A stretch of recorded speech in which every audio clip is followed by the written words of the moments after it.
नमस्कार सगळ्यांना.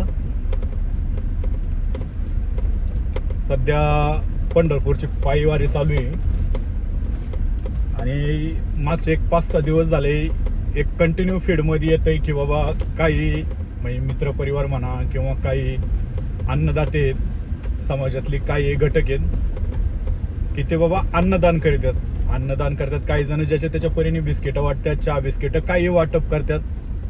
आता माऊलींच्या मागं तसंच तुकाराम महाराजांच्या मागं चालणारा समाज हा लाखोमधला आहे. बरं, दुसरी गोष्ट, पायीवारीला येणारा या लाखोमधल्या समाजामध्ये हौशे, नवशे, गौशे म्हणजे सगळ्या प्रकारचे लोक असतात. काही बाबा हाऊस म्हणून जातात, काही जणांनी नवस केलेला असतो म्हणून जातात, तर काही जण आपलं बाबा प्रत्येकाचा एक काहींचा चोरीचा उद्देश असतो त्याच्या हिशोबाने जातात. कुठं आपल्याला काही भेटतंय काही नाही भेटत ह्याच्या हिशोबाने जातात. तर एक रील असे व्हायरल होतात, काही जणांनी युट्यूबर म्हणा किंवा रीलवाले म्हणा त्यांनी असे रील व्हायरल केल्यात पालखीच्या बद्दल काही की बाबा जे घेणारा वर्ग आहे की ते वारकरी नाही आहेत, ते नुसते गोळाकरी आहेत, भिकार भांगार लोक आहेत. मला एक कळत नाही, तुम्ही जर दान करायला जाताय तर तुम्ही पुढचा माणूस कोण आहे हे कशाला बघताय? तुम्ही फक्त दान करायचंच काम करा. हा बाबा, भले आपल्या परीने 50 रुपये म्हणा, 100 रुपये म्हणा, त्या ज्याच्या त्याच्याबद्दल ज्याच्या अवपतीनुसार माणूस खर्च करतो, दान धर्म करतो. बरं, दान ही अशी गोष्ट आहे की या एका हाताने केले तर दुसऱ्या हाताला नाही कळले पाहिजे.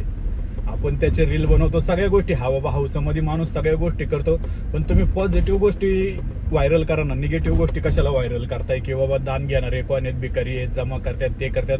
हा बाबा, त्यांची परिस्थिती आहे म्हणून ते घेणाऱ्यामध्ये, आपली परिस्थिती चांगली आहे म्हणून आपण देणाऱ्यामध्ये. कमीत कमी एवढा तरी विचार करा. आता एक काल परवाची बातमी होती, एक फर्निचरवाला आहे, त्यांनी वारकऱ्यांसाठी आपलं अख्खं दुकान 24 तास उघडं ठेवलं, लोकांना झोपायची सोय केली. मग तसं जर बघितलं तर आज त्याची दानत मानली पाहिजे. आता मी स्वतः 4-5 वर्ष पायीवारी केलेली आहे.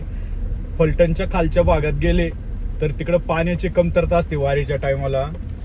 तिकडले जे शेतकरी आहेत का, पिकं सोडून देतात का, तर फक्त बाबा येणाऱ्या वारकऱ्यांना पाणी भेटावं, सगळ्या सुखसुविधा भेटावं. एवढा मोठा लाखोनी समाज चालणार आहे, त्यांच्या पिकांची अक्षरशः नासधूस करीतो, तुडवून जातात पिकं. तरी बिचारी एक नसते, दोन नसते, त्यांच्या फक्त एक की बाबा वारकऱ्यांचं पाय लागलं तर माऊली आपल्या दारात आलेत, ही त्यांना आस असती.